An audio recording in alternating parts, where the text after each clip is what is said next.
11. All right. It's not immediately obvious, but as Captain Potamus gets up, the chair crashes down behind him, and he goes, "Oh, yes, yes. Captain Potamus will take your bounties. What do you have for me? Do you have a ship? They won't let me fly anymore.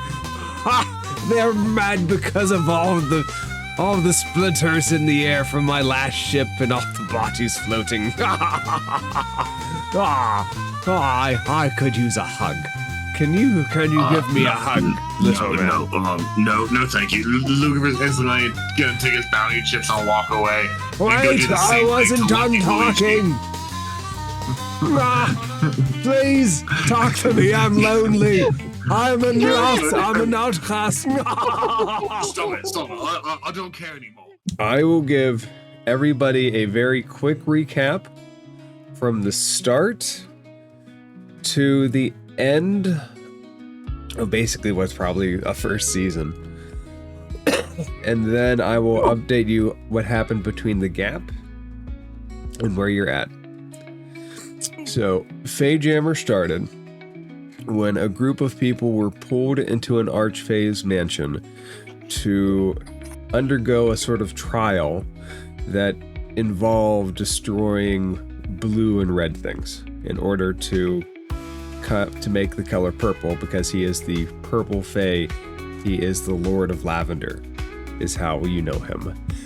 Upon beating his trials, you all agreed to find his missing wife. You jumped onto the FeyJammer he provided. You had a Rakshasa captain who was also introduced to you as the Major Duomo of his house. The party traveled through void space, where they encountered crash ships of the adventurers who had gone on this venture before you, astral blights, astral plants. There were Githyanki pirates. At one point, you made a diversion to attack mind flayers who were trying to overcome an ancient solar dragon who was hoarding a powerful wish spell. He was also hoarding the souls of those who attempted to take it. The party had managed to be gifted some items after defeating the mind flayers, one of which did manage to escape. The Ulithard managed to leave, never to be heard from again, yet. The party continued its adventure until it hit wild space. You've encountered astral sharks, astral whales, astral waves. You were discovering that you are smuggling pixie dust at one point. You were boarded by GIF sheriffs who were searching for contraband. You were given court dates, and you continued on into the Astral Sea. At the Astral Sea, you stopped at a pit stop, had a fight with a megapede, or more accurately, ran away from a megapede before you got stomped to death. You met some astral characters, astral pirates. You met an astral clown that's very Cajun in nature, as now they all are Cajun in nature. And then, Deidre, you were captured. Yep. You actually went willingly to try to spare the party because you were unexpectedly boarded from an invisible ship. A fight ensued. You agreed to go with Althead, I believe his name is, in order to save the party. Luke tried to follow. He fell under a spell and was pushed into the Astral Sea, and we discovered a little bit more about astrophysics. The party regrouped, made an assault on the Pirates' Cove. The pirates greeted them and allowed them to go in under the condition that they would go talk to the Medusa that was holding Deidre. And Deidre, you were held in a cage with your companion Blink Dog Lavender, who you had gotten from the Lord of Lavender, and through the Lord of Lavender's gift became able to speak with it. The party nearly died as there was a mad dash with their gift friend Punya, who is, I don't know where she is now, but Deidre, as your alt character, she could potentially make another appearance. Yep. The group scrambled to a Spelljammer. No one surprisingly died, although there were much close to death there. Deidre, you stole the Spelljammer, specifically the dragon-headed Spelljammer coffin ship. You dashed into the Astral Sea, and that's where we ended. FeyJammer previously. Where we are picking up at the Rock of Bral, Deidre, you have managed to pilot the ship, and it's not an easy ship to pilot, to the Rock of Bral. You have landed at a dock, and battle-worn and tired, the group found its way into a tavern by the docks, ran by a giant beholder who we will call Lucky Luigi. He is very large, some call him Large Luigi. He introduced himself to you as Lucky Luigi. And he was a very knowledgeable, very kind beholder. And it's been about a week since the group has landed. Bloop, yes, you are with the party. And you are just as disoriented as any of them, trying to find meaning in all of this. And Plucky, I'm going to say at some point you would have at least ran into them and made acquaintances. And you are in the process of trying to ingratiate yourself in the group. So, to give everybody a sense of this, you are all currently staying at the Lucky Beholder through the friendship of its proprietor, Lucky Luigi. Luigi. It's a good name. And I love it. throughout that week, you would have been free to explore this mile-long asteroid called the Rock of Bral. You would have encountered all kind of species, including monstrous ones. There are a few mind flayers that walk about openly. Drugar, Drow, Asimars. There are other plasmoids, Haddises, those are the monkey people. Basically, this place is very cosmopolitan in a sense. You have quickly learned that the motto is leave your feuds at the dock. There is not a large police presence, but there is kind of law enforcement from Prince Andrew. So, we are going to now transfer to the Happy Beholder. The scene here, there is on stage a little sphere, almost like what we would call a television. And through it are the happenings of other adventurer groups. And currently, most of the people who are watching it are crying as one of their favorite characters has just passed.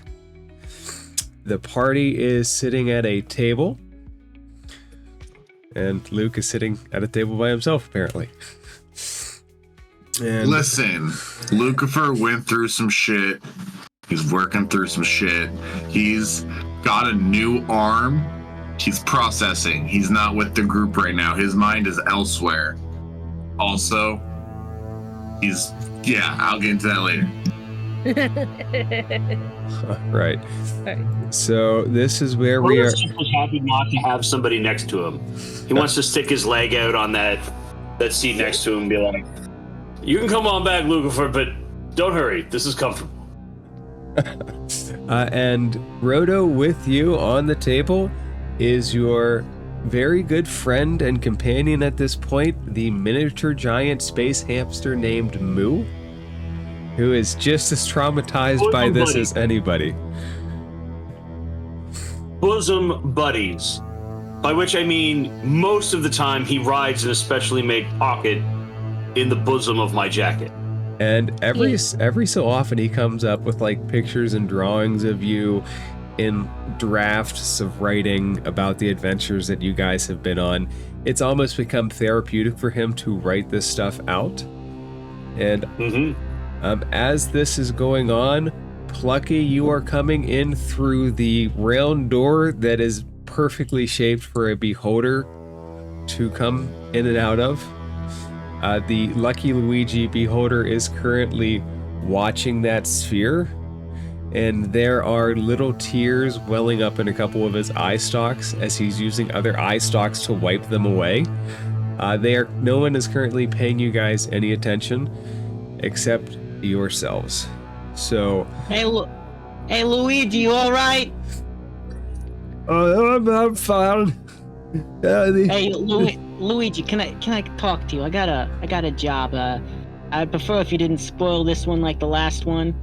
Give me a second. You got a tissue on you? Give me a tissue. Yeah. Here you go. And I take off like take out a very expensive, out of place neckerchief and hand it to him. You put it on the edge of his eye stalk because he doesn't have hands, and he uses the eye stalk to dab the other eye stalk. And he goes, Thank you, Plucky. Oh, what can I do for you? Just don't spoil this new job for me. All right, what do you need? Well, I think you know what I need. Well, you know my motto. I can only guide you. If you need something, I suggest you go talk to the table over there. They can help you more than I can help you. If you know what I mean. Thank you, Luigi. Thank you.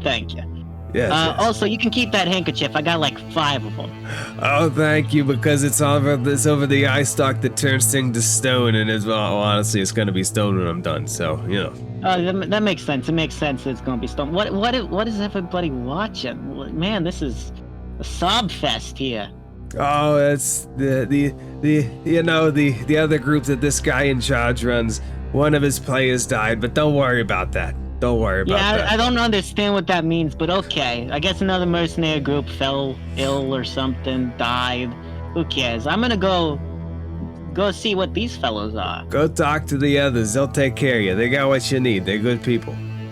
Okay. And then he just walks over to everybody else. Deidre, as he approaches, Lavender says in your head, "We got a live one." She looks up. Can we help you at all? Name's Plucky Tunes, entertainer extraordinaire, among other things. I hear you guys have been doing some stuff around that seems quite exciting. A nice little ballad could be written about it, I don't know. Tired of reusing old stuff. And you're just looking at the short little goblin with like extreme confidence. He has like metal under his clothes, ice blue eyes, very faint silver hair, and a cloak. Okay, so Plucky, you come up. How does the group react to Plucky? Deidre's looking a little perplexed.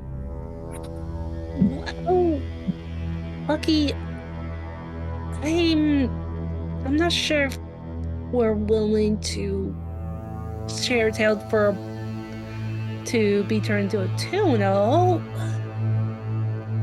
Don't gotta be a tune, it can be anything. Your choice.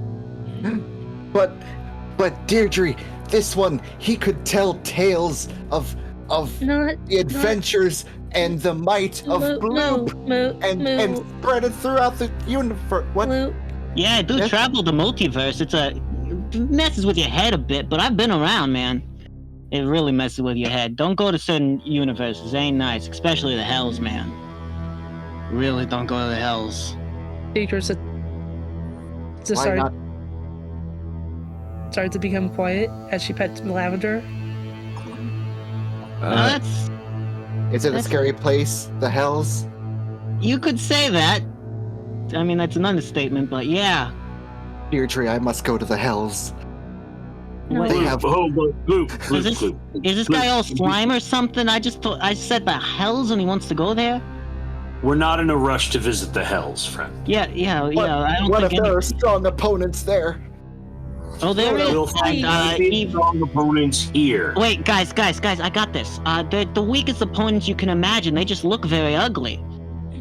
Oh, well, that doesn't sound exciting at all. Yeah, I know, right? It sounds horrible. Gives an annoyed look. You do know the Hells tend to have tieflings and other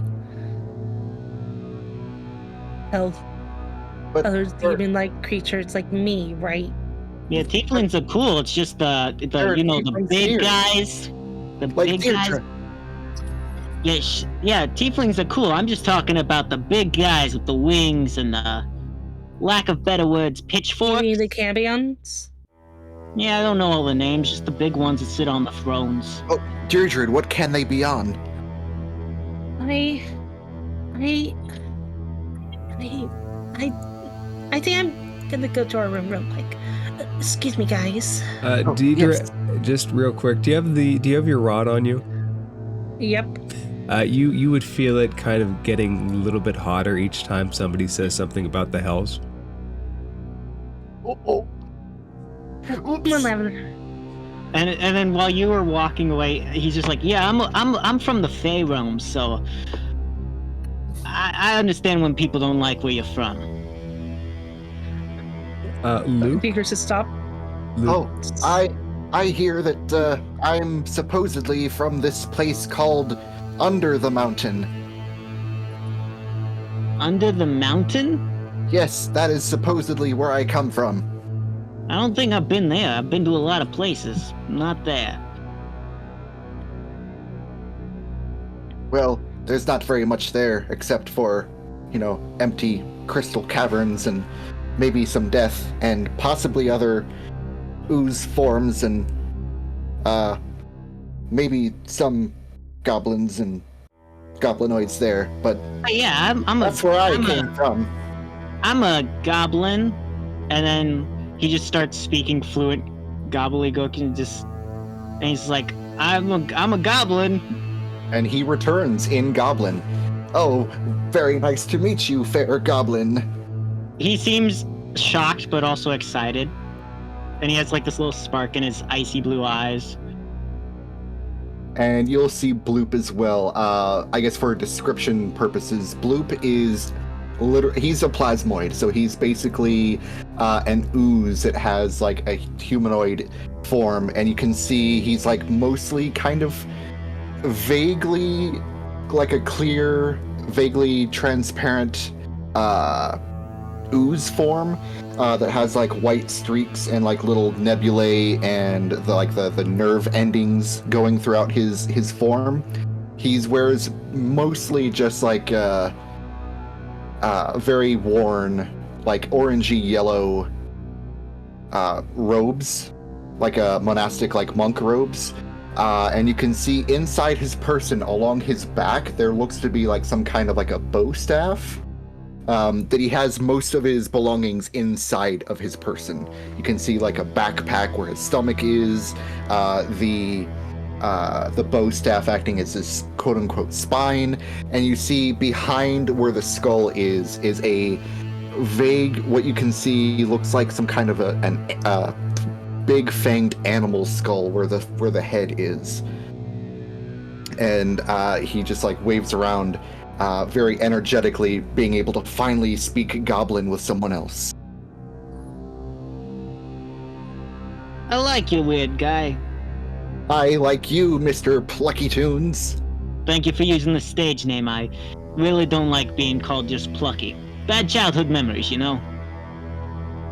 Why did you... Gentlemen, it is rude to converse in a language unknown to all of the party members. Well, I'm so sorry. I'll stick with the comment. Why don't you sit down? Sit down and join us. Alrighty. And he he kind of hops up on the table and he just like, he leans back, but he's like not quite too far back that the chair's leaning. Not leaning far enough back to fall though, right? Yeah. Luke. He's not teetering. Luke Pixelelli pops up and quietly approaches you, looks up and says, I think this one's been on adventures too. I think he could help us go on more adventures. Meanwhile, I'm just like cleaning my hand, like, rubbing my nails on my shirt or something. Deidre, do you head off to the rooms? Yes, and I'm trying to remember where's the room. Okay, if you scroll out So the rooms are up this way, up the steps, and you guys have been really granted access to these set of rooms here. If the party wants to bed together, this top room is for large groups, but you guys have been more than welcome to use other rooms. Luke would probably be staying in a room by himself right now. Which would also be easily facilitated. Well, I'm so surprised that I was able to somehow find you all again. Last time we were dealing with that Ulitharid, and suddenly I was plucked out from where we came, and I don't know, I guess I was traveling through that weird time space soup. And then I arrived here, and I found another one of my kind. And I've just been sort of hanging around here ever since. I'm so glad to see you all here. We're glad to have you back too, Bloop. We missed you. Sounds like you folks been on a hell of a ride. There's been an adventure here or two. Certainly that. nothing to write home about. Not yet. But what about writing home about all of my adventures, Roto, and my great achievements? Oh, you're destined for greater still, Bloop. Yes, we have. But unfortunately, I was not able to take out that what was it? Some sort of what was it called? Something about the sun. The solar dragon thing? Yes. I was so sad I was not able to be there. Oh, Luke's head jerks up at this instantly. He's been like real twitchy, but at the mention of solar dragon, his head instantly jerks up and looks at you. I would have given that solar dragon. Oh, I would have turned it inside out. A dragon, eh? Yes, it was some kind of solar dragon. You don't say. I've heard tales about them. Don't remember most of them, but always includes something interesting. And it was a giant creature, and we were lucky to escape with our lives. Nonchalantly, he just pulls out his flute and his lute, and just starts plucking strings, tuning it. Plucky, as a resident of the Rock of Bral, you are probably aware that Elmander of Elmander Star Charts does have an affinity for dragons of various types, and he's always searching for stories and maps and ways to contact such creatures. What's the name? Elmander. Alrighty.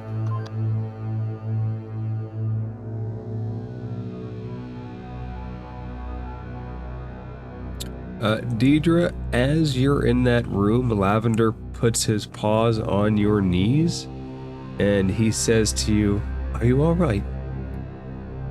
No. I'm just scared.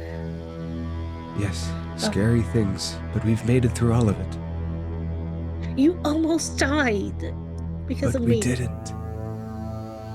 You saved us. You're the hero. But we are not going to those hells. No. I'll tell the others. We are not going there. No. We are not going there. We are not even stepping a toe in there. As you say hells, you feel that rod tingle again. Uh-oh. It's almost like every time that you say hell, it reacts. In your experience with this creature, you know that there is a very, very powerful entity that fuels that rod of hellish flame. She looks at her rod. Lavender, I'm going to do something probably stupid. What do you do? She takes a deep breath. All right. You want to talk that badly? Let's talk again. Come on. I know you're in there. As she talks to the rod. Do you attempt to focus on the rod? Yep. Okay, let's resolve that in a second. Going back to the party, Lucky Luigi floats over. Oh, hey, Bral, how are you? His eye stalks look at everybody at once, and in the middle, you can feel his middle eye just kind of having extra special power. And he tells the group, and you know that he somehow knows things that he probably shouldn't know. He says to the group, the tiefling in there, she's about to do something stupid. Brace yourself. And I believe this is D&D Beyond. All right. You, Deidre, you are there alone. And after a second, you find yourself in an intense heat of a desert with a cloven-footed fiend of some sort in front of you. He looks at you. As soon as Luigi tells us that, can we start moving up to the room? Yes. Oh no! What We has just got her back. done? I'm just gonna follow you folks. I'm kind of curious. That might be the smart You ain't move. good enough to fight Bucky Tunes.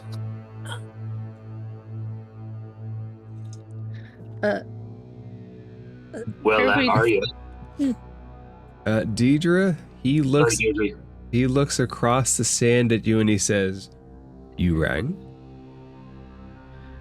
Yes. Are you ready for a deal?"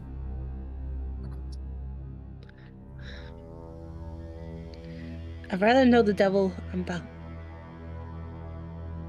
speaking to. What can I help you with?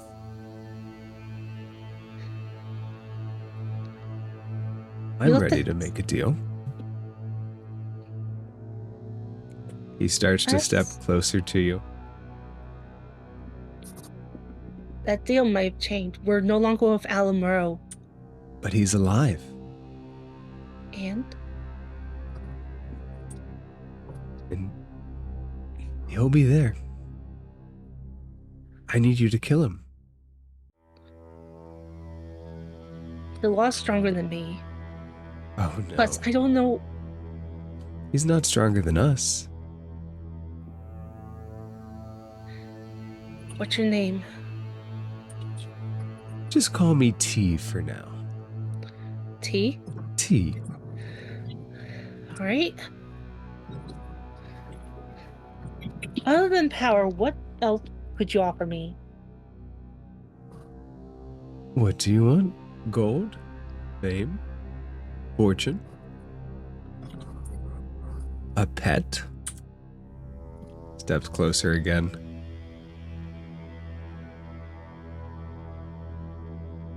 There are very fine imps on the Rock of Bral.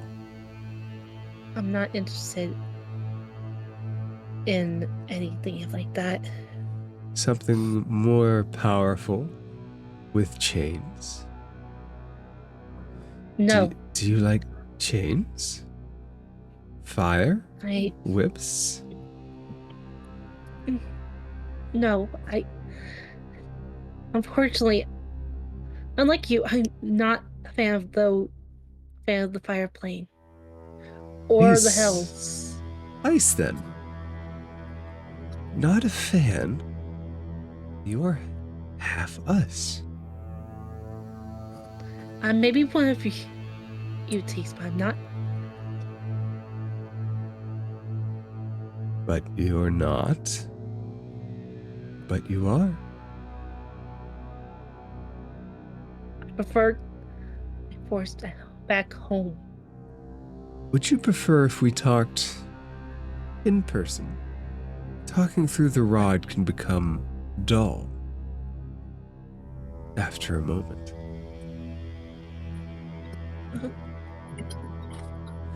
He inches closer. The cloven footprints through the sand.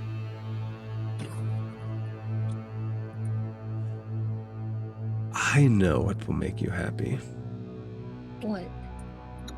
What if I help you break that deal you made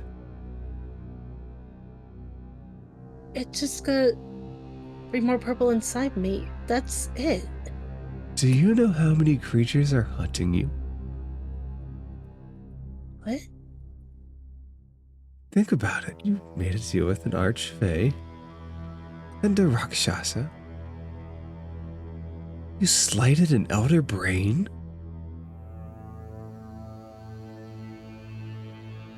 That's... Do you realize that right now, as close as I am, and he steps closer, and he leans his head into your ear, he says, "I'm not even the closest one to you. I can give you the tools to fight. All it will take is a deal. When my agents come, sign on the dotted line, and I will give you power, the likes of which you could never imagine." No! And he very slowly reaches out and touches your hand. And as you do, you feel an immense burst of heat. And you find yourself, D&D Beyond Maps, you find yourself with a very hot red mark on your hand as everybody rushes into your room. At least anybody that was heading up to that room. Oh, yeah. You okay? Oh, I don't... This isn't an okay moment. Can we hear Deirdre through the door? Deirdre's conversation with the demon was not here, but that gasp and that red mark certainly are. If the Lucifer gasp doesn't even is think about it. He just audible- breaks in. Yeah, no, we're going through the door if we can hear that gasp. All right. The door is easily broken through, I think. Oh God, lady, your hand. Oh, your hand. She drops the rod. Lavender, like a true dog, grabs it and puts it in his mouth and hides it away from the group. You, I'm and fine. Plucky kind of is just focusing on the hand. He has like a knowing look, but he's not saying anything. You okay? Yeah, I'm fine. I'm gonna. Don't sound on glass. I think I'll wait outside. Are you okay, Deirdre? Did your dog thing bite you? Lavender didn't do anything wrong. He growls. Okay, good. Her body's just shaking. I'm fine. I just burned my hand on the candle, that's all. Aren't you gonna check on your friend in there? Come on. Oh, yes, of course. Bloop will sort of like kind of stretch his body, kind of like the, what was it, like the T-1000 or whatnot in like in the Terminator movie, and sort of plop himself down next to Deirdre. His pseudopods reach out for her hand with the red mark on it, as he's going to try and cast a... Oh, where is it? My apologies. You're good. Lavender is looking at you very intently to make sure you don't do anything cross Bloop. He has always been friendly to you, but very protective of Deidre. There we go. He's going to use a hand of healing. So he's going to touch your hand. You're going to feel kind of like a wet slap on your over the mark where the redness is, but his skin feels kind of like a little moist and tacky, like kind of clammy and cool, as he tries to infuse through his key some positive energy into you. And that will be Do I not have it here? Oh my gosh. Sorry, I'm getting reacquainted You're good. With D&D Beyond. Features and traits. Roto, as that's happening, Moo comes out of his special pocket and says to you, I don't understand what's going on. And Plucky kind of hears this is like, you guys just watch after your friend. That's all that needs to happen. Plucky, if you know something, you should divulge something. I don't think she'd want that. Okay, so treat this as a hand of healing, not as a hand of harm, because for some reason I don't have a thing for it. So he will heal you for 11, using a key point. Look, I don't think she would want that. I think she truly just burned her hand on a candle, like she said. Luke's gonna look down at you and be like, and how long exactly have you known her compared to how many times we've been close to death with her? Let's think about who might know her a bit better in this situation. I think I find the ones closest are always the ones most blind to obvious things. But hey, I'm just a little goblin. I find the ones that talk the most typically lie the most. You're not wrong about that. But I do tell the truth ever so often to make sure people don't die. And I keep... Well, if you're a liar, I don't trust you. And Lucifer's gonna walk off. Oh, no, and then Plucky just kindly smiles. Come back here. Let me show you what I lie about. It's okay, Lucifer. I think she's going to be alright. Just come back here, big guy. It's a real quick show and tell. Gentlemen, our focus is Deirdre. Gentlemen, our focus is Deirdre. And you look over and he has your face. Wow, Roto. Did you have an echo? I mean, sometimes it's nice. Sometimes people like to put on a little better looking face than their own. I can't blame the lad for choosing mine. Yeah, I hardly use mine anymore. Only thing I use of my originality is my name. But trust me, I'm useful. Especially when it comes to secrets. I keep them till death. Unless paid Rhoda's otherwise. gonna stick his head in the room here and look at Deirdre. Lass, are you okay at this moment? Yes, we heard the large eyeball man say that you were going to do something foolish. Were you burning yourself with the candle? Is that what happened? Yeah, that's what happened. Can you guys make a perception check for me? We're friends. You don't have to tell us, but don't lie to us. Perception check, DM? Yes. That's 19, GM. Do you want me to roll a deception check to you, GM? No, this is more of something Lavender's doing. Oh. Do I have to roll? Anybody that wants to roll. Yeah, anybody that wants to roll that's kind of peeking in that room at any given point. And Plucky's just ignoring it. He's 24. I'm very perceptive.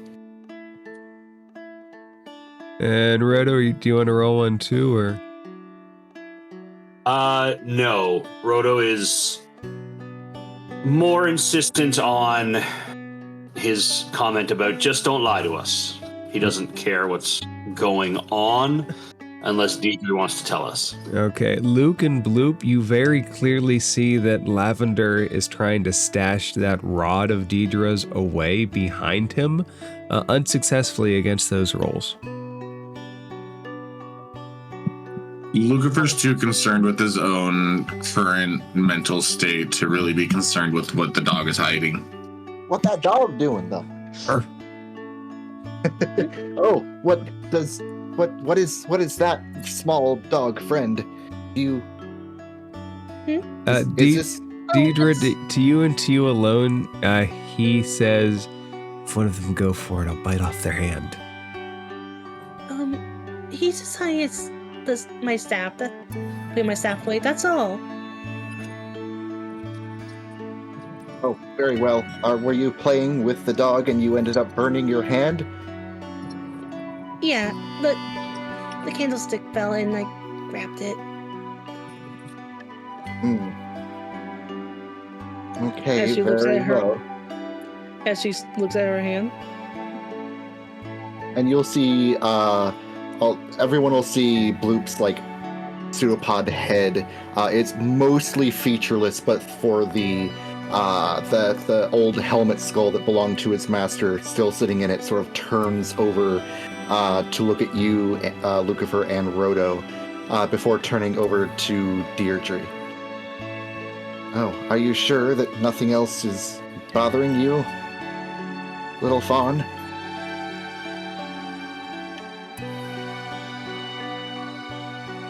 I'm just going through what happened to us a few weeks ago. Oh, yes, it must be a lot for you then. It sounded like a good adventure and fight for me, but I suppose for some of you, it sits a little harder. I'm sorry that I wasn't there to help all of you and protect you, Deirdre. It's alright. It's just, I never really experienced getting kidnapped. We almost all dying. We took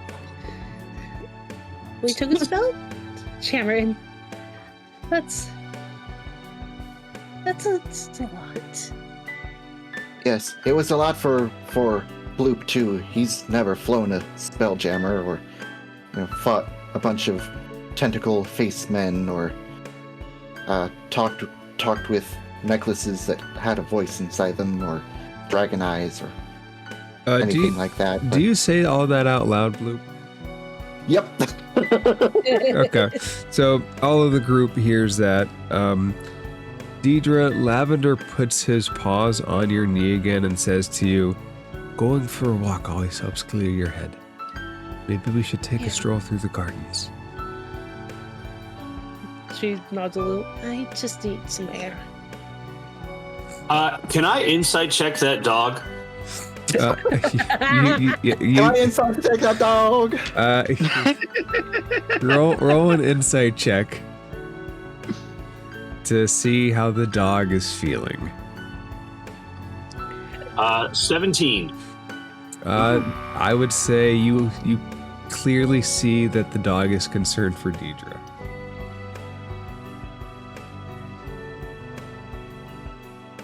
Lavender. He looks over. I don't know what you're telling the lass, but I don't know that being alone is a safe place when It'll be fine as long. Plucky interrupts, very rude, but like he's looking at Deirdre. Hey, I think they'll be fine as long as they stay away from some of Luigi's hellfire candles.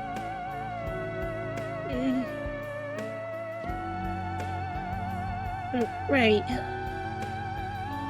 Deirdre, I have a very serious question to ask you. What is it? Do you need to, do you need to do the flesh thing? What? Do you need to Flesh? what you flesh I think he's talking about the bathroom. do you need to release your bowels? Is that right, Rodo?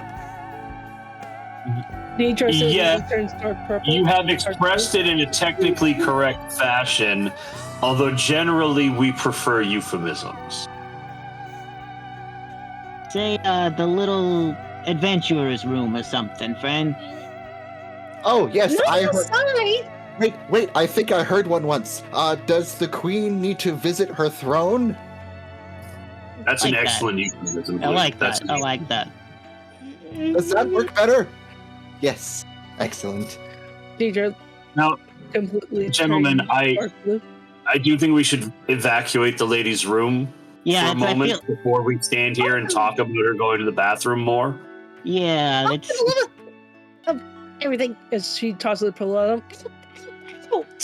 Oh, okay. So you guys really dealt with a dragon? Well, they did. I just sort of heard it, I suppose. I would have loved to have fought a dragon. I would love to hear the stories. I've been fascinated with dragons rather recently. You see, my father, he has a lot of illegitimate children.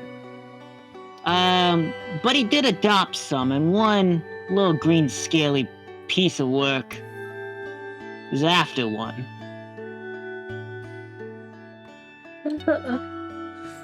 So yeah, kind of just want to look out for him.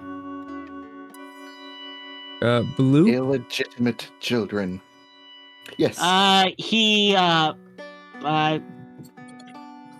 do I explain this to somebody as transparent as you?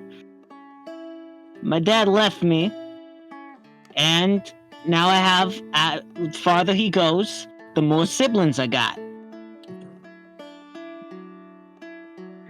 So he creates more brothers and sisters for you. Yeah, exactly. All races, all shapes, all sizes, you know.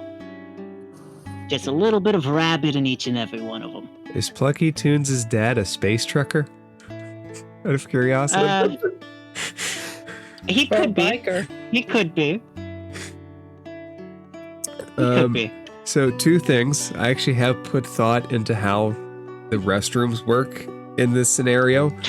No. So there We are. learn how bathrooms work. So anybody that wants to use the bathroom, and there's one on the tavern level, and there's an actual bathroom on the inn level. There are crystals that you can take.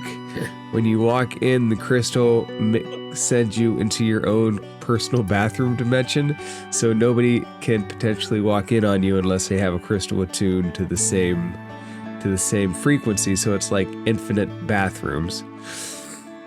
So there's that. And Bloop, all this talk about the scion of the primal sun. You do have one piece of adventuring gear, at least one piece from that. You were the one that found the pendant with the girl inside that always points to the same direction. Oh, that's right. The pendant with the girl. Yes. That's basically my weird compass.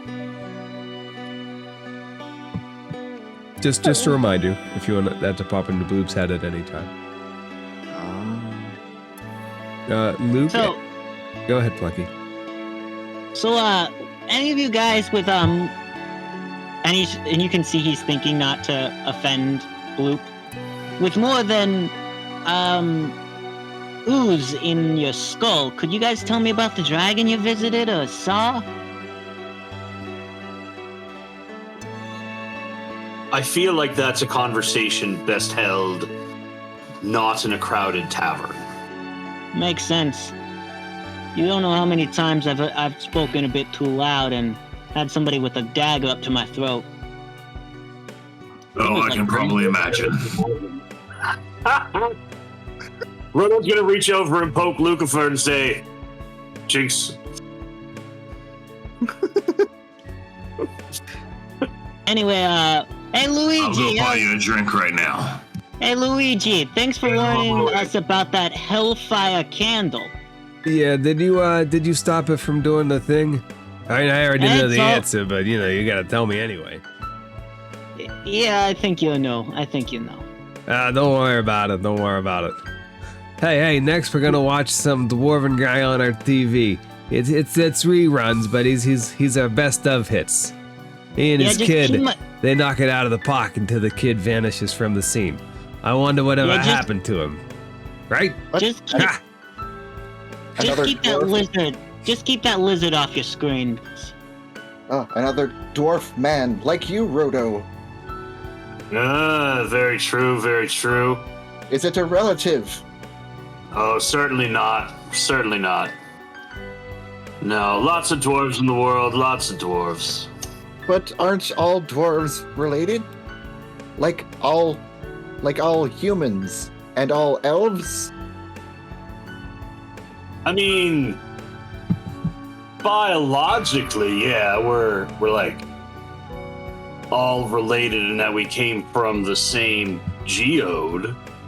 But like Technically, every flesh and blood, I would imagine we all came from one elder race at some point.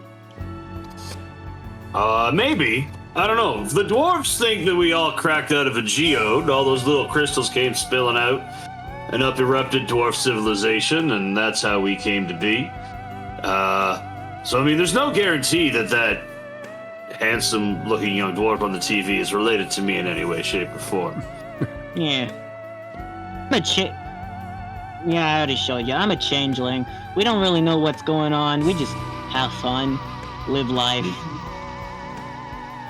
Tend to get hired for some shady stuff like Ma, but I ain't into that stuff. I'm a bard. I see.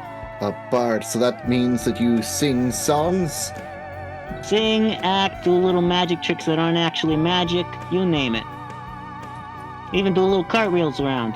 Take a look at this. I even have a little bit of an show enhancement. Doesn't really help me out with the combat or anything. And he rolls up his sleeves, and it's like underneath his clothes is like a metal piece of armor that just looks like it can stretch and extend and contort like a toy. Basically, he has under armor that doesn't really affect any of his stats or anything, but it's basically old Tommy Tune's old parts. I wonder if we could get sponsored by Under Armour. That'd be interesting. Plucky, I like the way you think. Luke, would you have a regular drink that you ask for? Or would you make it a variety each time? The largest mug of ale that they possibly have. Rapture, the astral elf that is tending bar, has basically tended you the past week. She knows your order, and as soon as you walk up, she places that down and doesn't say a word. Oh, Rapture, let me tell you, you are like the highlight of my day. I go to sleep, nightmares. I wake up, and now I have another nightmare.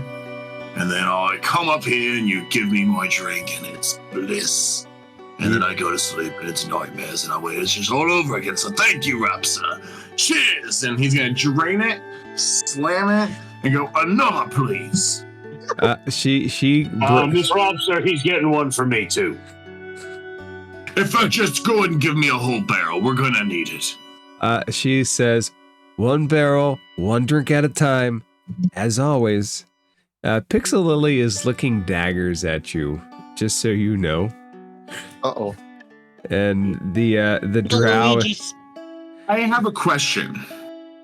Because of the adventures that me and Pixel Lily are deal to go on, the nightmares that I'm having, I want like having a lot of reoccurring failure nightmares of losing. Essentially, we lost to the Mind Flayer and it got away, while it also teased this dream of this cosmic fucking dragon that's been like taunting Lucifer as well. And then we didn't lose to the Gorgon, but we had to like run away practically, which is in Lucifer's mind the same thing as losing. So just like losing streak after losing streak has kind of hit his psyche, as well as losing one of his arms essentially, which held a lot of different ASMR symbols and tattoos for him, which is now just like a cracked rock that he has like full mobility of. So his psyche is fucked up. So I want to know if Pixel Lily being the adventure thing, would her adventures interfere with the nightmares also occurring, or how does that work with the deal and like my mental psyche and everything as well? So to rehash that, the deal you made with Pixel Lily is that she would go on adventures with you, and in her mind, adventures are non-stop things, so you also go on adventures in your dreams, or as you would say, in your nightmares. Pixel Lily would consider those adventures in their own right as well. And as long as she's satisfied that your nightmares are taking her on adventures, she would be right there with you, not necessarily overpowering the badness of your dreams. I think in the sense of like knowing that Pixel Lily only looks at the nightmares as adventures as opposed to like an actual like mental break, essentially. He's almost like unspoken dislike for Pixel Lily right now, for her a misunderstanding of what's going on and everything. So like he's almost not even acknowledging the glaring daggers that wraps her and everything like that. Almost barely even like acknowledges that Pixel Lily is there, just because he's so wrapped up in his own shit right now. Yeah, Pixel Lily is very one-dimensional, obsessed with you and obsessed with adventures, and doesn't necessarily understand the breaks in your mental health. To her, this is what you signed up for, right? To her, you've always been that adventuring hero going on one exciting adventure after another, and she is down for it. You are giving her the time of her life. While Lucifer is not having the time of his life, and that's the problem. That's the disconnect that he's having with Pixel. There is trouble in the neighborhood. But yeah. Okay, so to give you guys a sense of the regulars here, the ones that are named, you guys would have had some contact or information about. Rapser Sir certainly is the steady bartender. Ploop is a regular there, always there watching the various adventures. Captain Potamus is a gift that is obsessed and almost never leaves the bar to watch stuff. Rue is another miniature giant space hamster who has currently attached itself to Potamus. And Yip Yip in the corner there basically books bets. Oh. So as the group comes up, Rapser would set down whatever the normal group is, and Plucky, she looks at you and she says, "What do you have?" Luigi special. She smiles and puts a cup of something on the table. It's a very tall glass. Okay, guys, this tastes nasty, but it's great. And he just chugs it all. With a slight face of regret, but like he doesn't really care. Make a performance check. Performance? Yeah. Okay. Performance.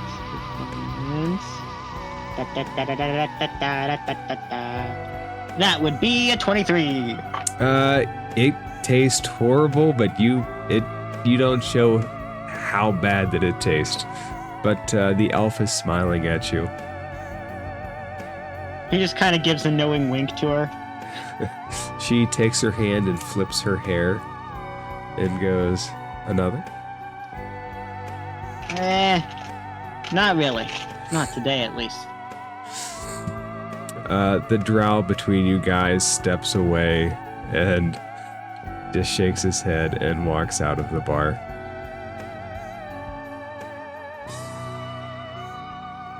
Oh. I've been on and off in and out of this place for about a month now. Dealing with Luigi, playing some songs occasionally, not often. People more like that little glowy thing. But why are you folks actually here?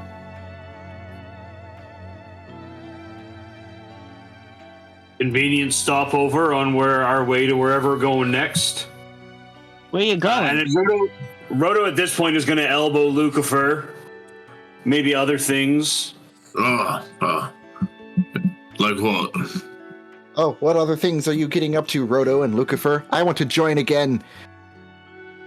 We've got some things to do off asteroid, and I don't know about anything else that we might need to do on here. I know we've got a mind flayer to track down and locate. We've got Deidre's got, I don't know what's going on with Deidre over there. We've got, Al Monroe. He's a little bit of a sketchy twat there, so he could come after us for not finishing the job because y'all made a deal, and I feel kind of like guilty by association there. We've also got the Gorgon that could also be kind of pissed off at us because, we all kind of like raided her space, killed her pets, stole her ship, so she could be also kind of pissed off at us there. So the list kind of goes on. I think there are much larger concerns that might take place off this asteroid.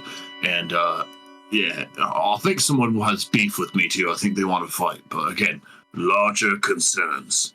So we're making space-wide enemies. Yes. That way they can come and find us, and we can fight them. Kind of sounds like my time back in Baldur's Gate. What is Baldur's Gate? It's a different realm. It's fine. So many realms. Are we really not going to deal with that thing? What thing? Oh, you're talking about that one time when I smacked that cop because he insulted my pixie, and then he gave me a ticket and said I had a court date. Is that what you're talking about? I like this big guy. I like him. Again, Roto, as I said, much larger concerns. Plus, they're not taking me alive. I really like you, big guy. I really like you. You see, I ain't exactly the most liked by the cops around here. Or anywhere. Royal Guards like me, but besides Royal Guards, everybody just hates me. At least cop-wise. Rapture leans in over and she says, "Don't overestimate yourself, Plucky. You ain't friends with the Royal Guards." They know not to arrest me. At least that purple dude, guys. He likes me for some reason. Not likes me, but he tolerates me. Tolerates the proper word. And Bloop, meanwhile, as Lucifer's walking away, is like, "Wait, Lucifer, our bigger deal's about replacing that arm of yours." He's just not even ignore. He, in fact, walks away even faster. And DM, is Captain Potamus someone that I could take my bounty chips to? Would you like to? How do you approach Captain Potamus? I almost like run up to the table and I slam down at least 2 of the bounties. And I'm like, I want 2 bounties off asteroid, as far away from this place as you can get me. Make a perception Lucky in the check. background puts up his hood. Make a perception or an insight check. Your choice. 11. All right. It's not immediately obvious, but as Captain Potamus gets up, the chair crashes down behind him, and he goes, "Oh, yes. Captain Potamus will take your bounties. What do you have for me? Do you have a ship? They won't let me fly anymore. They're mad because of all of the splinters in the air from my last ship and all the bodies floating. I could use a hug. Can you give me a hug, little man? No, thank you. Lucifer's instantly gonna take his bounty chips and walk away. Wait, I wasn't done talking. Please talk to me. I'm lonely. I'm an outcast. Stop it. I don't care anymore. He's gonna walk over to Luigi. He's gonna slam down the bounty chips and be like, I need 2 bounties off asteroid, as far away from this planet as possible. He looks over, and the bounty chips you got from the sheriff on the astral on the edge of forever were for specific ones, and you should technically still have all 3. And Luigi, I'm saving the last one for an ace up the sleeve kind of deal. Luigi uses his eye stalk and he shoots down a beam and he levitates one of them and he looks and he goes, you gotta bring these guys in dead or alive. You get the money when we get the, well, not me, I don't care about the body. I am a proprietor of an inn.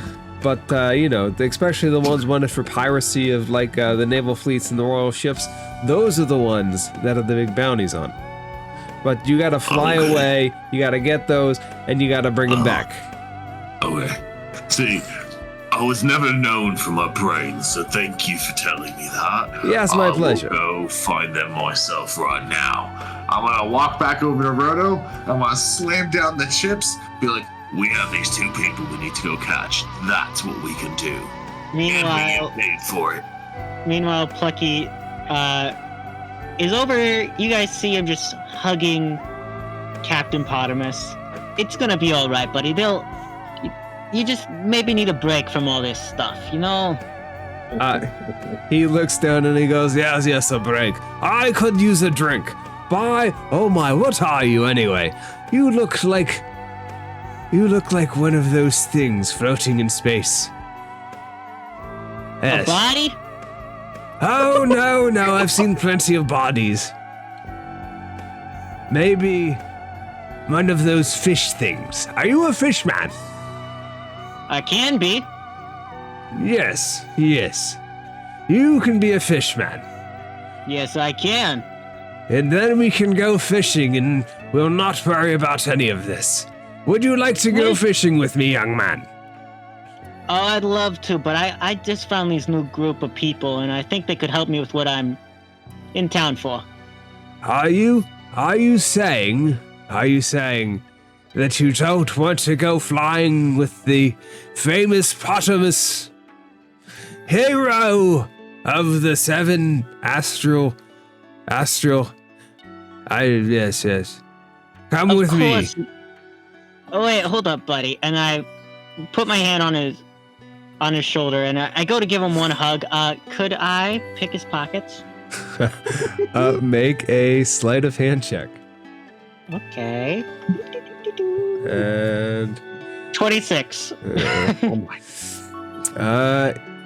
You reach into his pocket, and you pull out a medallion, and nobody seems to see you take it. Here's the thing, though. I found this new group, like I said. I'm looking for something in particular, buddy. But wait here, give me a 2 months' time. I'll go fishing with you, pal. Yes. In the meanwhile, go fetch me a bell. A bell, ale. Hard ciders. Okay, yeah. I'll do that. Just give me a second.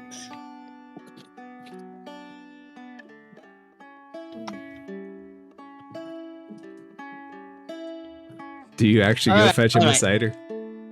Oh yeah, I'm going to. Yeah, I'm for real gonna get him the cider. I just was distracted. I had to write down his name.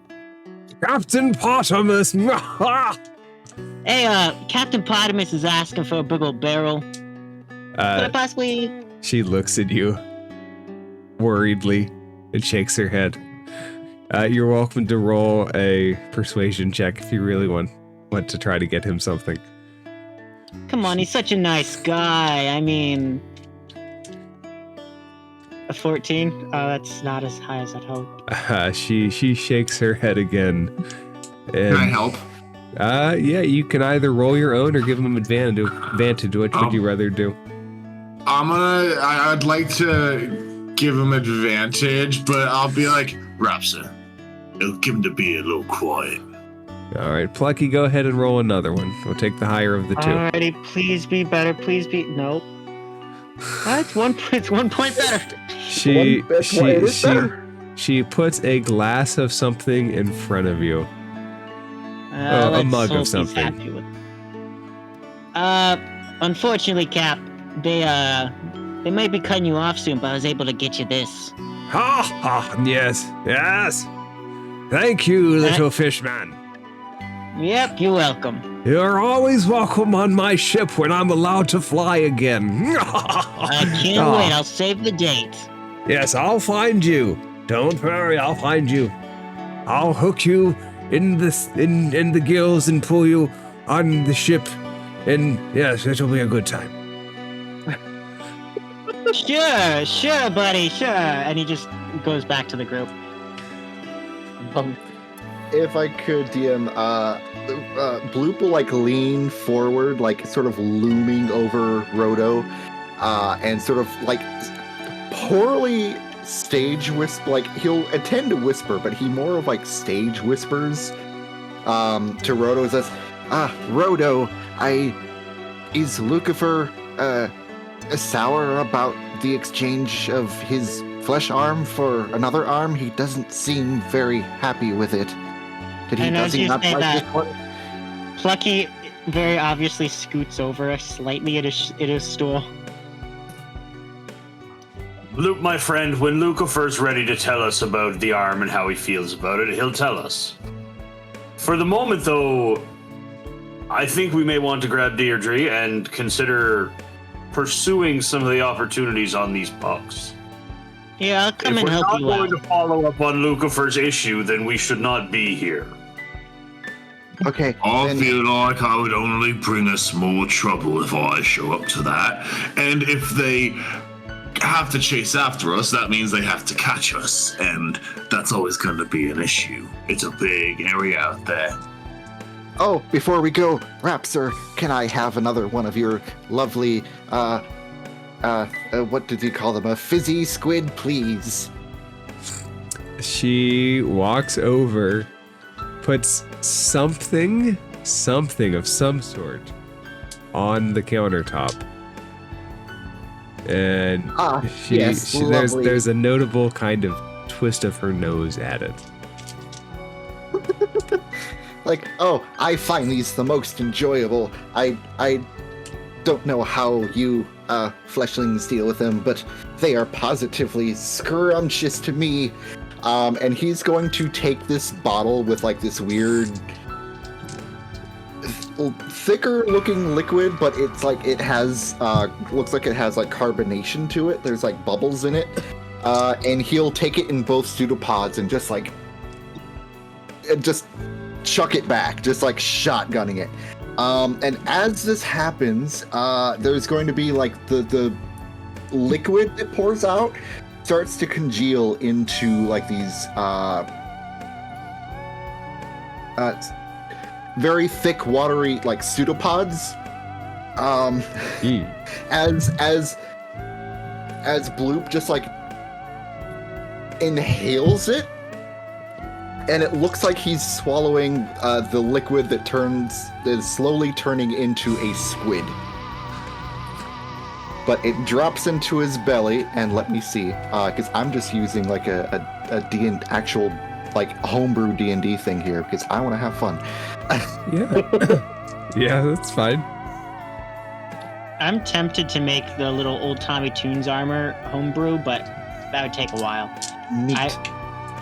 Okay, so he's just gonna stand there, and he's just like kind of pauses as he's trying to swallow this thing. Rapture, it's been nice knowing you. I'll probably see you next time I visit Luigi. And then he just kind of gives like a gentleman-like bow. She looks and she taps the counter, expecting something. You got it. How much? Are you paying for everybody? Nope, just mine. Let's just do a silver and call it even. Let me check my little coin purse here. Give me a sec. I only have gold. Would you take a gold? All right, but I'll have to owe you the change. All right. Well, here's 1 gold. And he just puts it down. She takes the gold. She bites it in her teeth, and she puts it underneath the counter. Hey, Plucky, let me tell you what gold buys you around here. What? Be careful with what kind of sword you throw in with. Yeah, if you know what I mean. I know that. Lucifer's gonna drop 4 gold pieces and be like, Rapsa, you adult. Thank you for always having my favorite drink ready for me, and thank you for treating my friends well as well. I hope you take that gold and use it to get yourself some information, or whatever it is that you want out of this town. I don't really know what it is about towns that interest people. Anyways, I'm out. Looks like you, Rapture. You're the one that's going to be watching your back after this. She says, "Oh, don't worry. Luigi's eye stalks see all around us. No trouble ever happens here." Why do you think I'm in his debt? 'Cause you're stupid. 'Cause he saved my butt.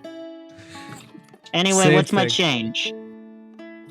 She looks and she said, "I thought we agreed to tip the change." I respect that. Yeah. She'll throw you back a little bag with 10 silver in it, which is not the correct change, but she'll throw you that much. I respect it. She's bargaining. Let's go.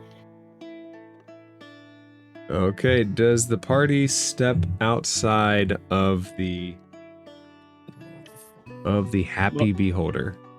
Lucifer Is Deidre caught up with us yet, or do we catch up with her? Deidre, we have actually, to catch up with her, I think. that's going to ask my next question. So, on the Rock of Bral, Ah. So, Deidre, I know that it is a very small token, but I'm going to put you on Dock Street. Where would you have gone? Because you stepped out decently before them. Alright, I'm trying to remember where the nearest nearest park is. So, if you head... Let me find my pinger. If you head down this way, by the edge is a group of trees that stretch along.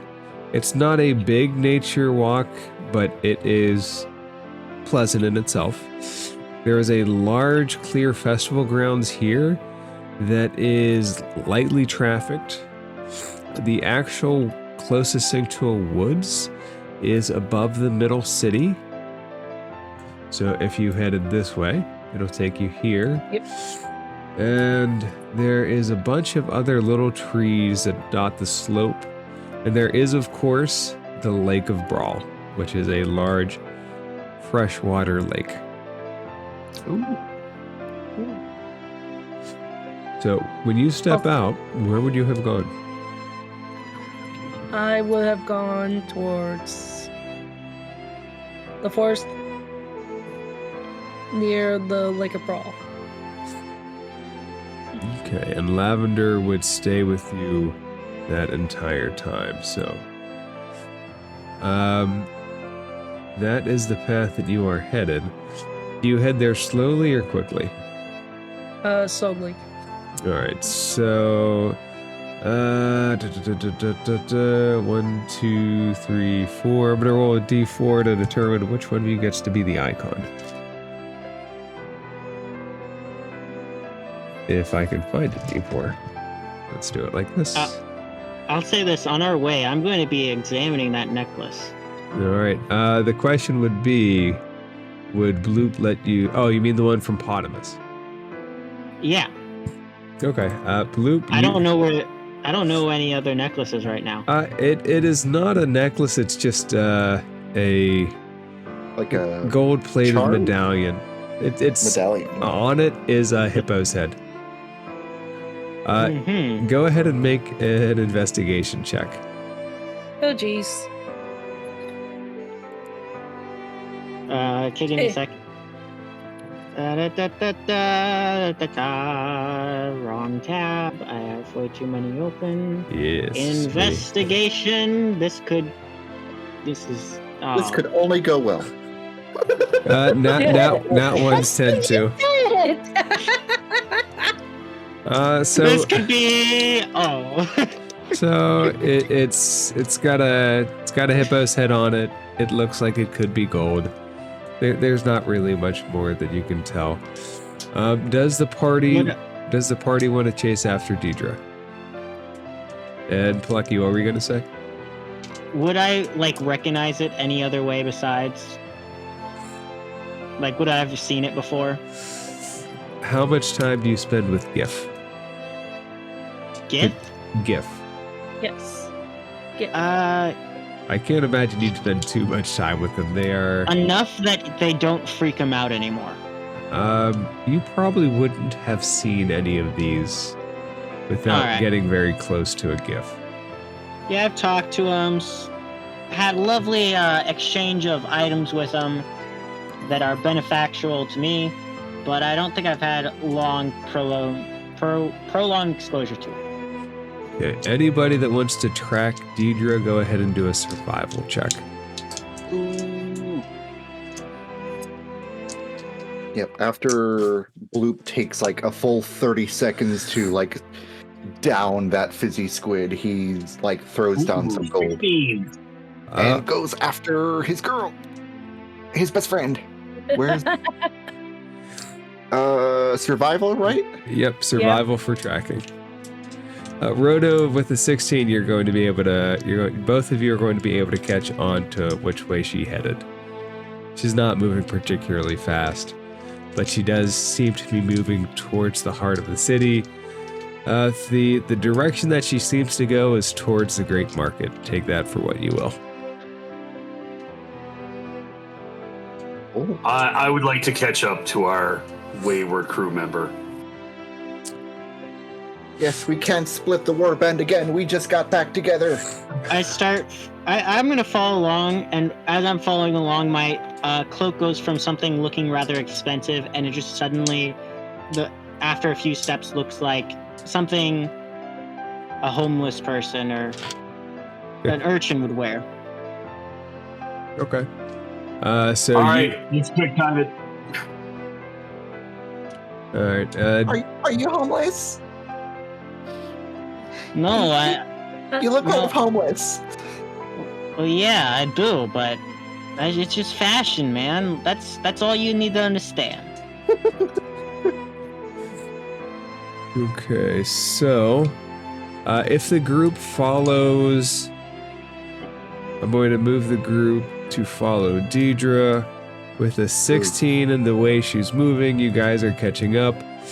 You guys catch up to her on Grand Street by the Great Market. There is a large hustle and bustle as there are temporary tents set up. And this is a very busy place, right by Jasper's Reclamation Zen. Oh, I love this part of town. Hey, Antlers. I was about to say, Deidre is distracted by looking at her hand that was marked as she kept walking. I guess Plucky just yells down, "Hey, Antlers, wait up!" Hey, Deidre, do me a favor and roll a d6. Uh-oh. I love random rolls. 2.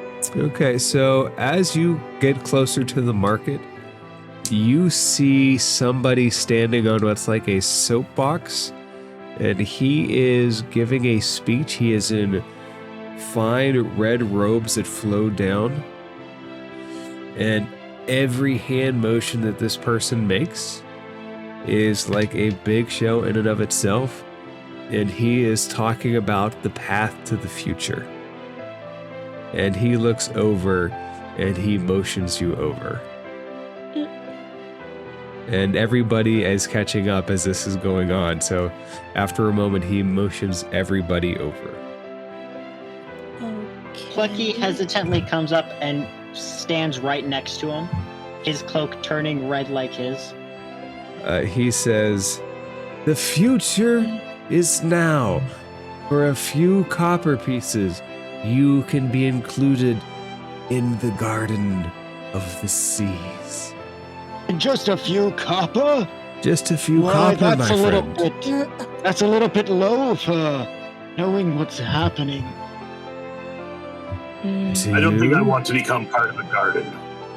Oh, you won't be a part of the garden. You will be part owner of the garden. Really? Yes. How much of the garden would we get? It depends on your donation, my friend. For a small donation, a small part. For a grand donation, a grand part. For enough of a donation, you could move the veins of that asteroid, and you could steer it around the stars. Could I see if he's lying or not? Make an insight check. Insight. BD, are you trying to earn a garden? He doesn't appear to be lying to you. It appears like he is genuinely selling something that he believes in. That he believes in. He holds out to you a piece of paper and says, "Take it, my friend, take it, take it." Deidre cautiously takes the paper. Wait. Hey! I'm just looking. Yeah, just don't let it leave his hand. I grew up in the Fey realm. You don't take stuff that's given to you. Yeah. This is not the Fey realm. Still, you gotta be cautious. But we got folks from every realm around It could be it might have plants from the Fey realm. If you're from the Fey realm, you can bring plants. It's your garden to plant your seeds. Deidre, if you take the paper, it looks like it's a deed of some sort. He says, "Sign your name right there, sweetheart." And yeah, let me sign. Lucky, come on. Hey, I'm just trying to help. I just want to take a look myself. Okay. Go ahead. Do you have a document for me? He starts rummaging through his pockets and he goes, "Well, typically we have just the one with all the names, and then we transcribe those on the master document. We don't trust the master document with just anyone." He rubs his fingers together, if you know what I mean. How about this? I'm just going to put my an associate of mine name down. He'll compensate it for you. Can I roll persuasion? Do you give him anything, or do you just want to try to talk to him out of it? Talk to him so I can just put a name on the list. Okay. Hey, BD. Go ahead and roll a persuasion check. Please be the good 50, not the good 50. It's 50-50 with these rolls on. Yep.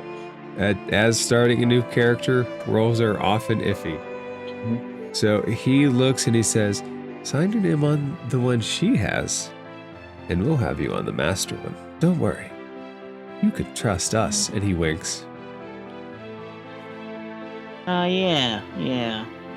Hey, could I see that when you're done? Also, I don't think you should sign it. When you say you don't think she should sign it, he does a motion of his arm to make his cave wave underneath it, and he brings his hand down and he's in a gesture and he says, "If you can't trust me, who can you trust? Faith ADD. and humanity." Humanity. Well, hey, I'm gonna sign. Trust me, I'm gonna sign a name, and it's gonna be exactly a perfect thing. DD, pick a number between 1 and he just like rifles through a bag with clinkling noises in it. 98. Can I roll an investigation on if something doesn't seem right about this contract? You can roll an investigation if you want to examine the contract, or an insight. You tell me what you think the best roll will be, and I will tell you what information you get from the kind of roll you pick. Could I also do insight on the man himself? Of course. All right, time for insight on the paper. I got an 8 for the guy.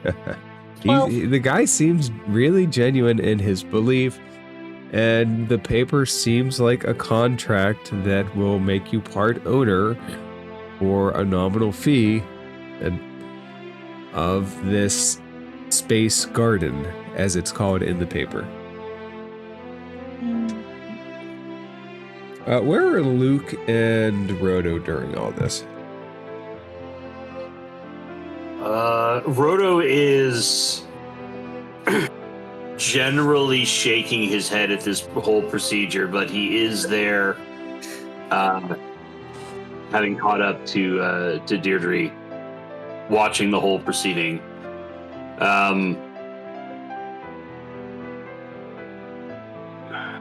Okay, and Bloop, do you do anything? For the moment, Bloop is just counting out his coins, just like whittling like a pseudopod through it and sort of like absorbing them in and like counting them as he goes, and sort of looking over in in Deirdre's direction. Pick a number between 1 and 98, Dee, and I'll give him that many. Can everybody roll a perception check for me real quick? Yeah. What check, sorry, DM? Perception. Perception. Perception. 15 for perception. 19. 8. All right. 23! Bloop and Luke, you each see somebody quickly slide up beside Deidre, throw 3 balls in the air, slide the contract out of her hand, tear it up, and then catch the balls again, and then take her finger and wag it at the man on the soapbox. And she goes, ah, ah, ah. And the man kind of shrinks back. And she says, I'm playing the hero. But Bloop is the hero. I don't know who Bloop is, but I know that you don't want to get swindled out of your hard-earned money. Well, Bloop is Bloop, and we just sort of came across this money. Sure. What's your name, hero? You know me. I'm the juggler. And she You're the starts juggler? juggling. And she is in a juggler's costume. And she smiles. Her face is painted with white streaks and very much in that aspect of an entertainer. She bends down and looks at you and she goes, The juggler sees all. Juggler knows all. I know you do. I know you do. And he takes out like his daggers and he starts mimicking. He starts juggling 4 daggers. And she smiles, and she takes out 4 more balls, and she starts juggling 4 more balls. All right, you got me beat. I don't got that many daggers on me. Make a performance check. Make a performance check, real quick. Please be the good 50. Yeah. 25. Not only do you not drop them, you have little flares on each one as it goes and spins. She smiles at you and says, You could be in the Jugglers Folk Guild. Do you want to come? Yeah, it sounds lovely, but I got a mission of my own right now. But what could be I more genuinely, if you have a little form or something, I genuinely like to have it. She pulls out something from her costume and hands it to you with both between her fingers.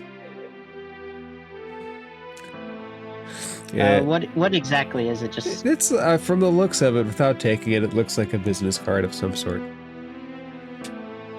All right, thanks. And then I take it, and my arm stretches out farther than it should. She smiles, and she looks at you, and she says,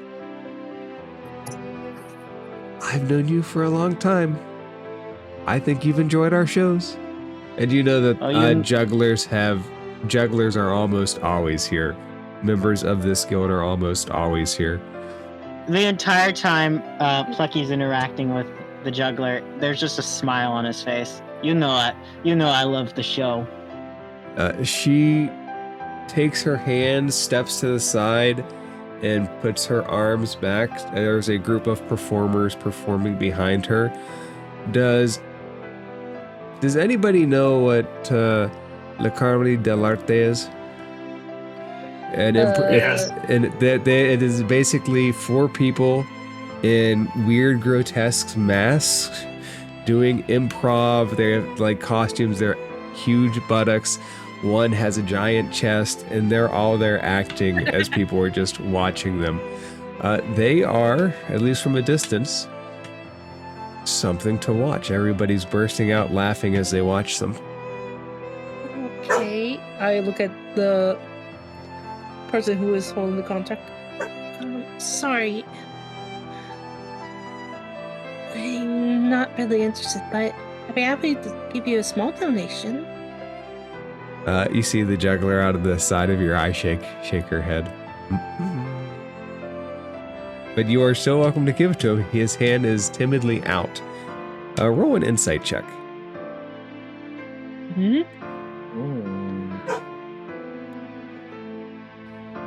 That would be a 19. This person is afraid of that juggler. Oh. The loud guy, red cloak. Yep, the guy on the soapbox who's taken a half a step off of the soapbox and is much more on the ground. DM. That's me. It is. The performers behind us. Does there seem to be any kind of rhythm or story or hidden message in their performance? Anything I could pick up where thieves can't? So make a perception check or an investigation check, your choice, or an insight check. I'll really work. I'll go insight because that's the highest. 14. It seems like an interesting play. There is a person there who's talking. It's actual words. It's words in common, but it seems nonsensical. And they keep dropping something and saying something, and there could be something, but at its heart it just seems funny. Fair. Thank you. Red Hood over here. You all right? He nods. Sir? He nods. Yes. Are you sure? And I'm still juggling the daggers, and I stand next to him, like very close, almost leaning up against him. Menacingly. He takes a step back, and you're welcome to try to grab him. If you want to try to grab him, let me know, and he can do a save against it. But he's about to run away. He tries running away. I'll do one better. How about I pin his cloak down with the daggers? Oh. Make an attack roll. Attack roll? Yeah, make an attack roll. Aw. Just one of the daggers attack roll? Yep. Please be good, please be good. Yeah, that's good. 19. Your dagger sticks in the ground. You can feel the cloak you can see the cloak starting to pull. Roll me a d20. Just a straight d20 roll. Just to see what happens next. Hey everybody, let's see. What is it? It's a 3. It's a 3. So your dagger's in the ground, and his cloak rips, and he runs away, and you see little heart-shaped underwear as he is sprinting away. Well then. But he's heading towards the corner quick. And Hey, anybody want to go after him? as it's he's not worth going it. away, the juggler takes her hand in front of her mouth straight out and blows a kiss. and he's just laughing. Just Oh. leave him. Loop have. Oh, sorry, Dee Dee. Just leave him alone. He's not doing any harm. Not anymore, Antlers, not anymore. And then I just pick up the daggers and just like toss them up in the air and then let them fall into my pouch. So, I really go ahead. don't like when you call me Antlers. Well, what would you prefer? I ain't really a first name type of person. My name. That's what I prefer. So do I'll you work not on- like it when I call you Dee Dee? I'm fine with Dee Dee. Okay, Dee Dee. Oh, that's What? a horrible name. Why is this jester? That was above table. That was above table, by the way, what I just said. Why is this jester lady trying to impersonate Bloop? Can I roll an investigation check? You are welcome. Yeah, you can roll an investigation or an insight against her. As everybody's looking at her, she pulls out 4 more cards from her pocket, fans them out in 2 fingers, and she holds them out, one for each of the people to take. All right, Deidre takes one. Okay. It's got the face JD of it's got the jester's typical hat on it and a juggler face that looks like hers, and it says Jugglers Folk Guild. All are welcome. Ma'am, Yes. you said we were about to be swindled. What do you mean by that? He seemed rather harmless.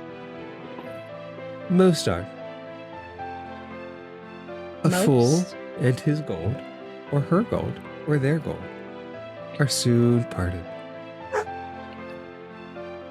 Right. Of course, not everyone's a fool. We've heard stories and stories about some people that landed on the rock. People. Were they stories about us? Certainly not about us. She puts her hand on her chest as she says it. Is it all? Some things are better What left stories have you unspoken. heard that we might find interesting, Jester? Juggler. I got a question. I'm the juggler, as they say. I got a question, my like-minded friend. Got Yeah. any stories about a specific dragon? Oh, there's many dragons in the world. I think you know which one I'm talking about. She kisses. And I kind of want to like put like hints of thieves' cants in, like the one that glows brighter than the rest. She leans down, and if you don't dodge out of the way, she will kiss your forehead and leave the lip imprint on top of it and do the big sucking sound. Sure, why not? It's And weird, they but give you a why kiss. not?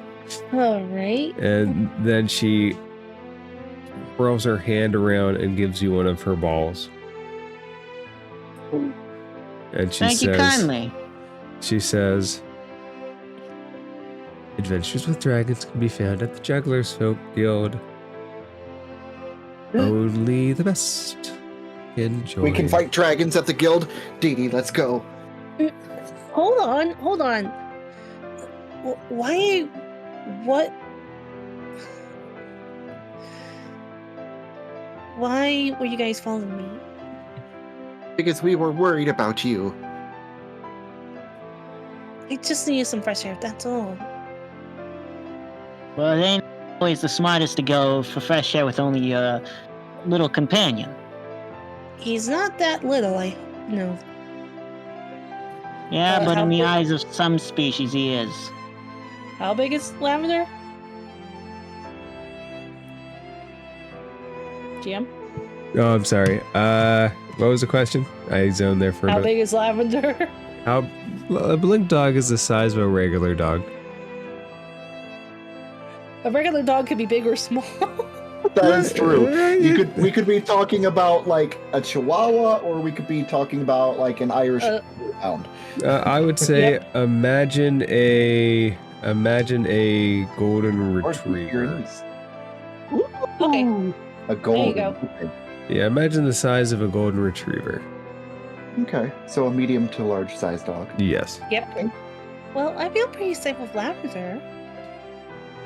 Yeah, Lavender's good when you're out and about, but the market, this lovely, lovely market, it's easy to get turned around in. I know where I'm going. I'm just trying to be helpful. You folks seem to know a lot more than I do, but at the same time, you ain't always the brightest. Don't pick up on the slightest little details of life. Okay. And he just kind of throws up the ball and catches it multiple times. What makes life fun? Deidre, do me a favor. Overcoming a stronger enemy. Deidre, do me a favor, roll another d6. You see the juggler slowly start backing out and juggling the balls, and she just kind of takes a spot. 2. Roll one more time. We already did 2. Yep. Oh. All right. Oh. 1. All right. Oh, look at me.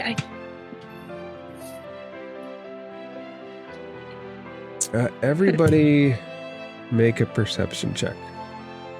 I just. I really should have put more into perception. 7. Yay. I love perception 10. checks. 27.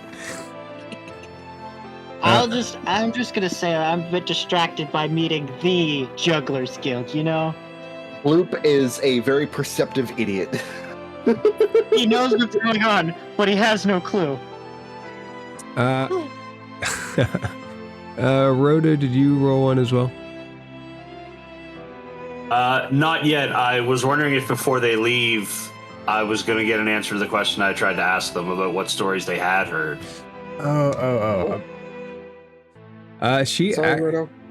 She would actively avoid answering the question and just kind of smile. You're welcome to roll an insight check on that. Insight's terrible. Never mind. We'll go to perception. 12. Nothing worthwhile.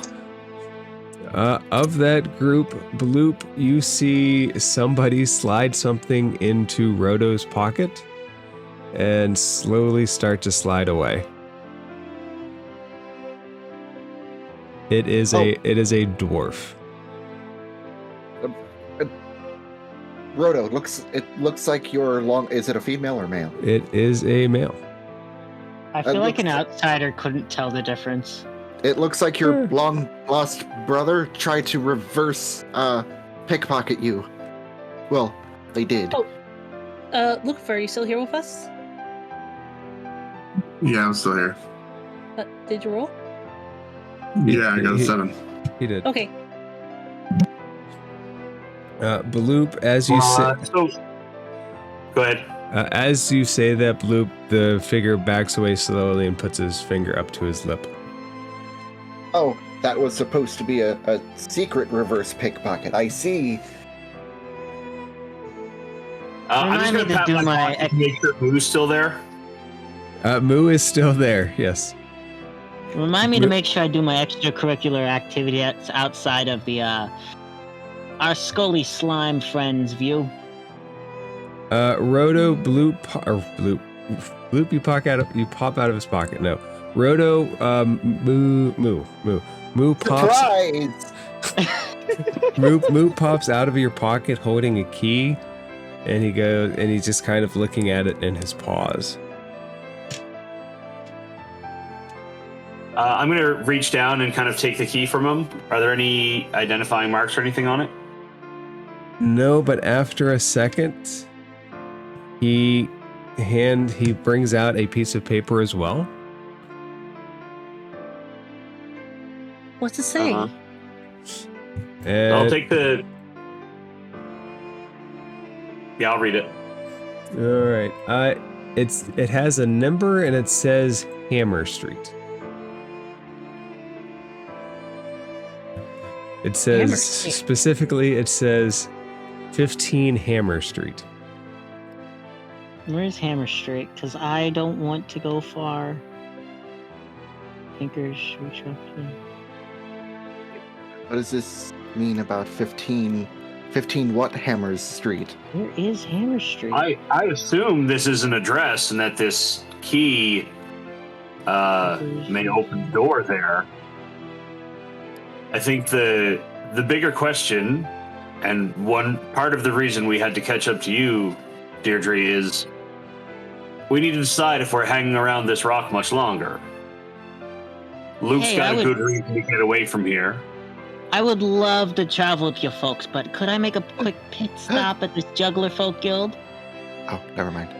Just got a couple questions for him. Would the party like to go to the Jugglers Folk Guild, stay in the market, or explore other areas? And I will say, I'm assuming that this is the halfway point between a spot that would have become a frequent of maybe Roto's called the Library of Spheres, that tends to be a repository for a large base of knowledge. Very nice.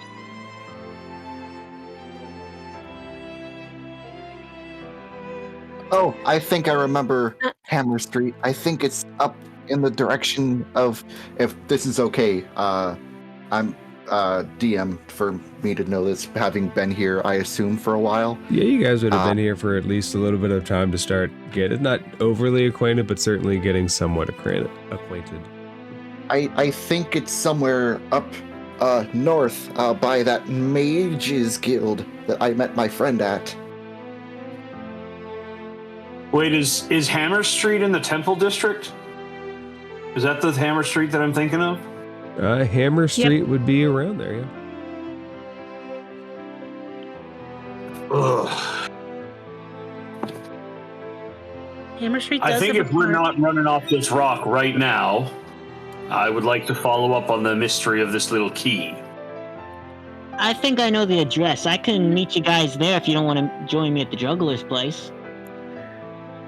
Sure. It's more of a private conversation anyway. Strictly business. And he rubs the, he gently rubs the kiss on his forehead. The makeup smears. He seems like a little bit, he seems to frown a bit, but he's...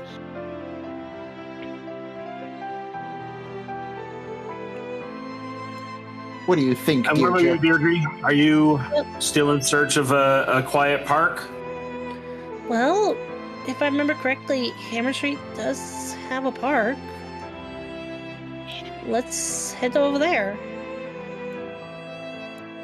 Luke, you want to come to Hammer Street? I'm with you guys always. And then we can sit on the edge of this asteroid. Okay. We can sit on the edge of the asteroid with our feet dangling and watch the stars pass us by. Okay, so if I have this, Plucky, you're going to go to the Jugglers Folk. Yep, I really hate to split the party, but I really need to know something. Okay. Oh, that's it. Plucky's dead. And I'm just gonna ask some questions. Yeah, and that asking questions alone is how you get dead. Hey, in my type of business, you don't gotta worry about that. Well, you gotta worry about it twice as much, but I think I know what I'm doing. Okay. Knock on wood. Okay. I just need to ask about something I'm looking for. And There we go. I knocked on wood. the rest of the party is going to head towards Hammer Street. Hammer! Exactly. Okay. Uh-oh.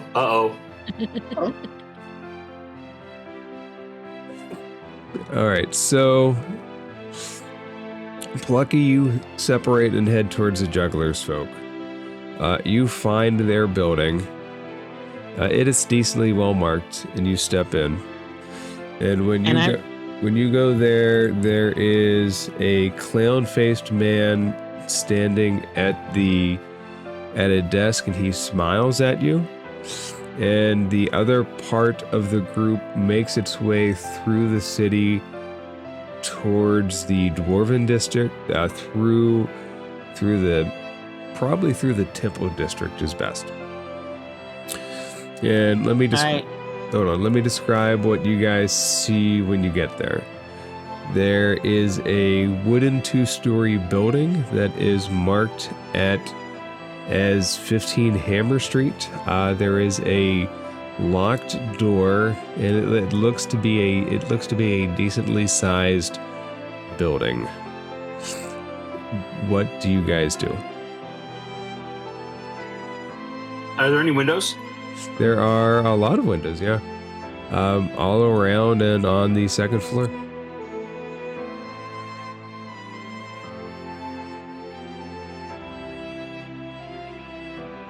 What do you think, Roto? Do we do your customary request for knocking on wooden portals and seeing if anyone resides within? Yes, although I've been given a key, and it's tempting just to stick it in the door. Are any of the windows at ground level? Like as we're walking up, is there a good chance to stare in a window creepily? There are first-story windows there, yes. I'll walk off the path kind of a little until I'm lined up with the windows and just kind of look up and see what I can see as I'm walking up. We'll make a perception check. And you can go around each side, too. 7. Well, it's kind of dark inside. It looks like a normal house, though. All right, I'm gonna hold up the key and shrug to the party and go up and stick it in the door. Okay, the door unlocks if you try to unlock it. I try to unlock it. Does the party go inside? Yep, I'll go in first. All right. Lucifer follows. The door creaks open slowly, and it seems like a normal house. There is a living room off to the left. In front of you is a flight of stairs straight up. There seems to be some kind of reading room off to the right, and there is a desk. And if you look, there is a note on the desk. I'll go check out the desk. All right, when you go over and you pick up the note, you see in a very familiar handwriting, "A friend of a friend has agreed to lend us his house." And you would you recognize that handwriting to an extent. And let's fade that. Plucky, as you come into the juggler's house, the man motions you to follow down a hall, and that's where we're going to fade that to black and call it a little early tonight. No. Wait, could I ask my question first? Yeah. Because I just worked, like, it was 30 seconds, but it's very clever. He just looks at him, bows, and holds out the ball. Dragons glows, Gasper seeks, a swinging treasure, his daughter's so sweet. And it's in Thebes' camp, basically. Oh. Guys, did we just win an above ground cave? We'll find. I'll show you guys what it looks like at our session next week. I'm kind of envious I split up because you guys got a player house. We got a house. We got a cave. Seems like it at least. I won't say that for sure because I don't know. Before we go, am I going to be able to recognize that handwriting, or does that have to wait? You would certainly recognize that handwriting as a family member's. One family member in particular, or a different family member? One family member in particular. Ooh. The plot thickens. Like a fine stew. Like a good neighbor, the plot always thickens. Yeah. You guys can just see Roto's shoulders kind of slump. And he's like, fuck me. All right. Next week it is. Next week. You'll get to see the house and everything. House. Player house. Player house. Player house. Player house. Player house indeed. Made with the majestic Dungeon Alchemist software. Nice. Lovely. Alrighty, and DM, I just sent you a translation to my little thieves' camp. Does it have an indoor above ground pool? It does not have an indoor above ground pool. No! Does it have a large sink basin? There is a bathroom that has a sink. So Bloop could possibly fit into that. Okay, good. So maybe. If the party explores upstairs, there are bedrooms.